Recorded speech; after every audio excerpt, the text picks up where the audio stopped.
मेरे या आपके मन में है कि टॉपर किस तरह से बनते हैं, या मैं टॉपर किस तरह से बनूं, या फिर मैं किसी बच्चे को टॉपर किस तरह से बनाऊं, और वो भी बिना किसी बड़े स्कूल के या बड़े किसी एक्सपर्ट फैकल्टी के या किसी एक्स्ट्रा संसाधन के। जो संसाधन हैं उसी में से, वो चाहे हमारा छोटा सा गांव है या एक छोटा सा शहर है या बड़ा शहर है।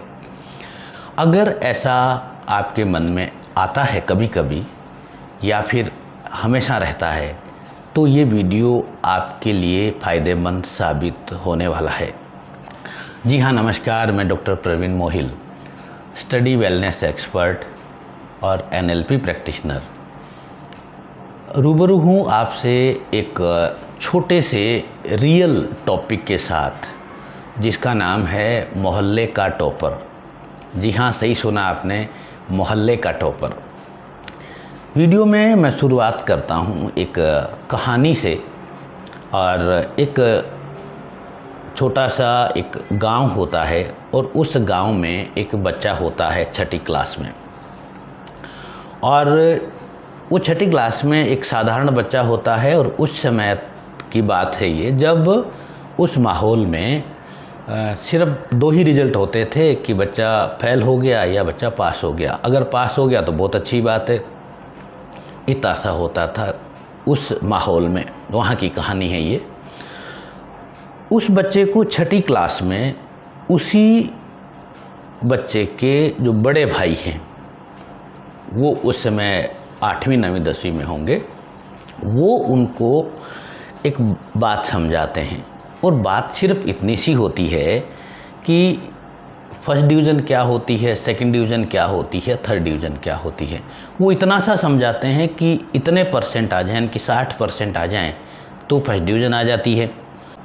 फिर वो दूसरी बात ये भी बताते हैं कि उस मोहल्ले में 7 बच्चे थे और उन 7 में से सबसे ज़्यादा नंबर किस बच्चे के आ रहे हैं और किसके आ सकते हैं। इतनी सी बात वो बताते हैं। और इतनी सी बात का असर ये होता है कि वो 8वीं क्लास में उस बच्चे के फर्स्ट डिवीज़न आ जाती है। पहले वो सेकंड डिवीज़न का था। उसके 2 साल बाद, यानी कि 8वीं के 2 साल बाद 10वीं क्लास में वो बच्चा स्कूल का टॉपर बनता है। स्कूल का टॉपर बनता है। और टॉपर बनने के बाद उस समय 11th क्लास में जब सब्जेक्ट लेने की बात आती है, तो उस गांव में, उस माहौल में साइंस लेना एक बहुत बड़ी बात होती है। और वो बच्चा फिर से साइंस भी ले लेता है। साइंस लेने के बाद वो बच्चा BSc करता है, MSc करता है और आगे बढ़ता है। आज वो किसी मुकाम पे है। यहाँ बड़ी बात यह है कि वो बच्चा उस मुकाम पे है जो मुकाम उनसे थोड़ा एडवांस है, जिन्होंने इस बच्चे को राय दी थी, जिन्होंने इस बच्चे को समझाया था। ये एक सच्ची कहानी है और आपके और हमारे इलाके की कहानी है। नाम मैं आपको डिस्क्लोज नहीं करूँगा।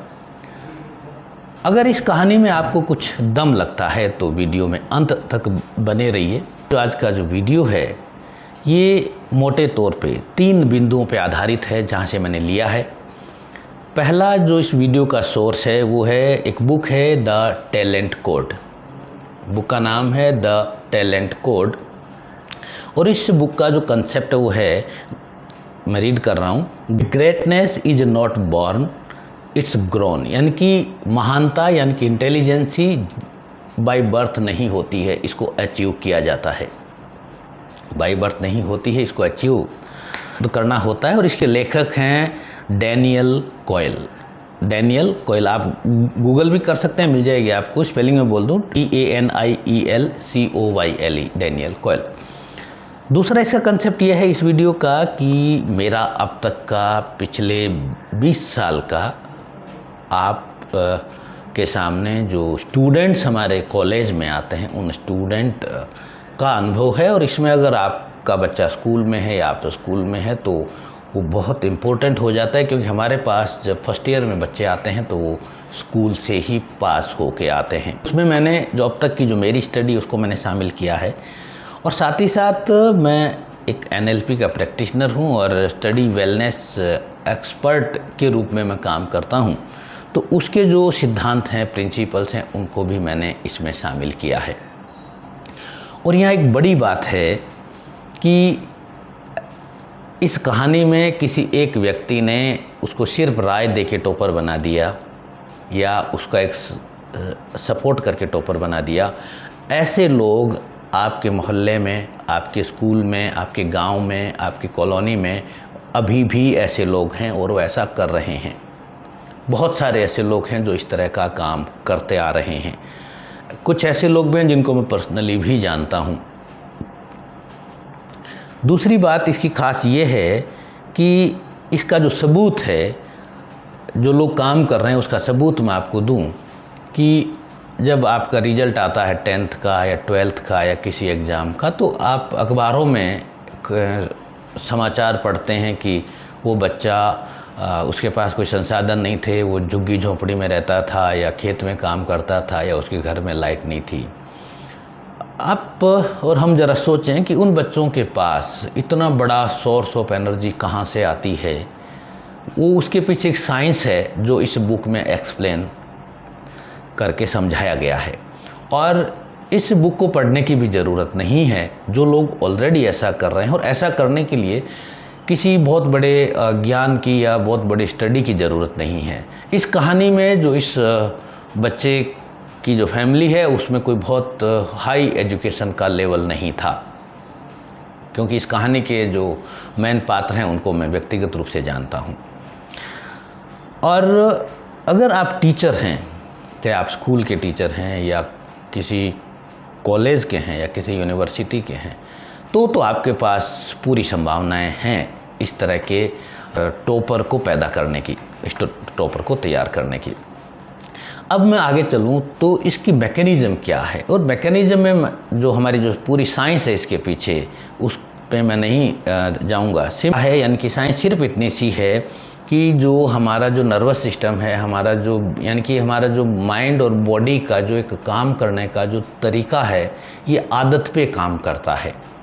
ये आदत पे काम करता है, यानी कि हमें जिस चीज़ की भी आदत बन जाती है वो काम हमारा ऑटोमेटिक होता है। और सफलता या हमारी जो हाई रैंक हमें तभी मिलती है जब हम उसको ऑटो पायलट मोड में करने लग जाते हैं। कि सर्दी हो, बारिश हो या कैसा भी मौसम, हमारा वो मन कर ही जाएगा। अगर अच्छी बात है, स्टडी का मन करे तो अच्छी बात है, अगर कुछ उल्टी आदत भी हो सकती है तो हमारा वो भी मन कर ही जाता है। ये उदाहरण आपके सामने है। अब हम देखते हैं कि अब मैकेनिज़्म के तौर पे कि हमें क्या करना है, ऐसे कौन से स्टेप हैं। अगर आप इस चीज़ में नए हैं तो आपके लिए काम के होंगे। पहला स्टेप इसमें है कि हमें ये देखना है कि हमारा जो टारगेट बच्चा है, बॉय या गर्ल या जो भी हमारा जो टारगेट है, उस टारगेट के पास कौन कौन सी एक्सपर्टी पहले से हैं। एक्सपर्टी का मतलब वो कौन कौन से काम में बहुत एक्सपर्ट है।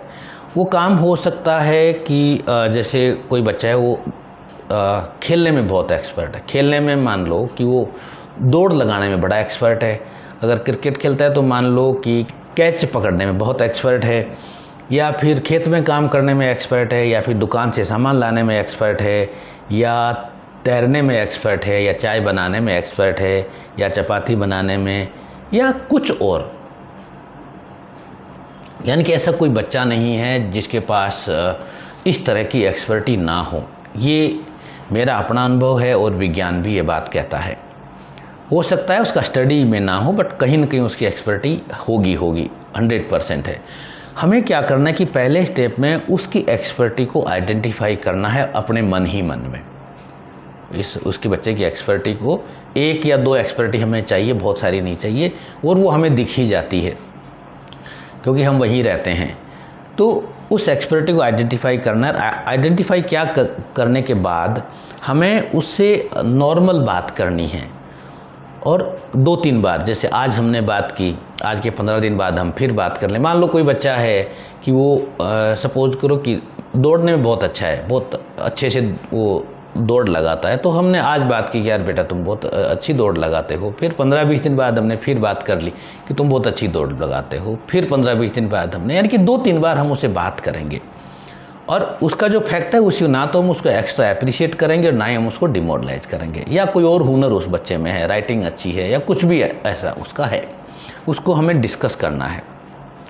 जब हमने डिस्कस 2-3 बार जब हम उससे डिस्कशन में उससे रूबरू हो जाएंगे, उसके बाद अगला जो स्टेप हमारा आता है वो है कि उस बच्चे को हमारा उसी का जो एक्सपर्टी है, उसी की जो एक्सपर्टी है उससे जुड़ा हुआ एक असाइनमेंट अलॉट करना है। मान लो मैंने उदाहरण दिया कि बच्चा दौड़ने में बहुत एक्सपर्ट है, तो आप अपना छोटा सा कोई काम उसको दीजिए कि जा बेटा उस दुकान से सामान ले आ, ये काम कर, तुझे दौड़ के जाना है और दौड़ के आना है।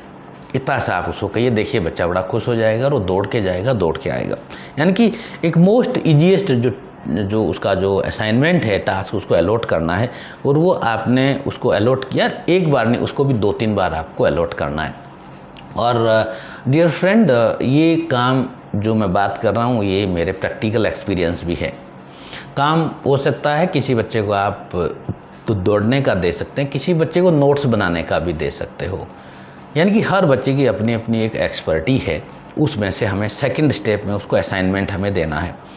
और जैसे ही हम उसको असाइनमेंट देंगे और फिर हमें उसको रिकग्नाइज कर देना है, क्योंकि वो बच्चा आपको उस एक्ट को, उस एक्सपर्टी को वो आपके सामने परफॉर्म करके दिखा रहा है। नहीं कि बच्चे को कहा कि जब बेटा उस दुकान से जाके और ये सामान ले और स्पीड से जाना, स्पीड से आना, वो स्पीड से जाएगा, स्पीड से आएगा।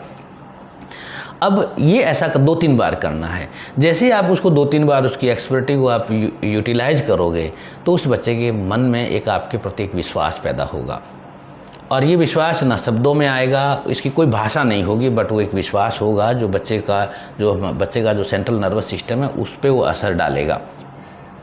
उसके बाद क्या होगा, उसके बाद अगला स्टेप हमारा है कि वो बच्चा जहाँ रह रहा है, सपोज करो कि एक छोटा सा गांव है और वो बच्चा मान लीजिए कि वो 7th क्लास में ही है, और 7th क्लास में उस गांव के मान लो 5 बच्चे हैं, तो आप उसको ये कह सकते हो, आप उसको ये शेयर कर सकते हो कि तुम इन 5 में तो टॉपर हो सकते हो। वो पहली बार में इनकार कर सकता है, तब आपको एक रेफरेंस देना है कि देखो उस दिन मैंने तुम्हें दौड़ लगा के सामान लाने को भेजा, तुम ले आए, और वो जो रिमेनिंग जो तुम्हारे साथी हैं उनमें इतनी दौड़ वो नहीं लगा सकते। वो कहेगा हाँ वो इतनी दौड़ तो नहीं लगा सकते, दौड़ तो मैं ही उनसे अच्छी लगाता हूँ। फिर उसका जो सेकंड रेफरेंस है वो उसके सामने बता देना है, उस दिन भी हमने तेरे को दौड़ के लाने को भेजा, तुम दौड़ के ले आए, उस दिन भी भेजा। इस तरह से वो रेफरेंस क्या होगा, यानी कि उसका जो सराउंडिंग से हमें उसको उसी एक्सपर्टी से हमें कंपेयर करवा देना है। और जैसे ही वो एक्सेप्ट करेगा, और एक्सेप्ट करते ही फिर उसको हमें बता देना है कि देखो अगर तुम्हारी फर्स्ट डिवीज़न आती है तो यहाँ पर ये तुम्हें स्कॉलरशिप मिल सकती है, यहाँ पर ये तुम्हें इनाम मिल सकता है, जो भी वहाँ पर ईजीली अवेलेबल हैं। ध्यान रखिएगा कि ऐसा नहीं कहना कि इंजीनियर बन जाएगा, बच्चे को पता ही नहीं कि इंजीनियर क्या होता है। बच्चे को अगर पता नहीं कि इंजीनियर क्या होता है तो ये बात हमें नहीं बतानी, हमें ये बतानी कि उससे, यानी कि जो उस लोकल एटमॉस्फेयर में जो चीज़ अवेलेबल है हमें उसी की बात करनी है, ताकि बच्चे के मन में यकीन हो जाएगा। और ये करने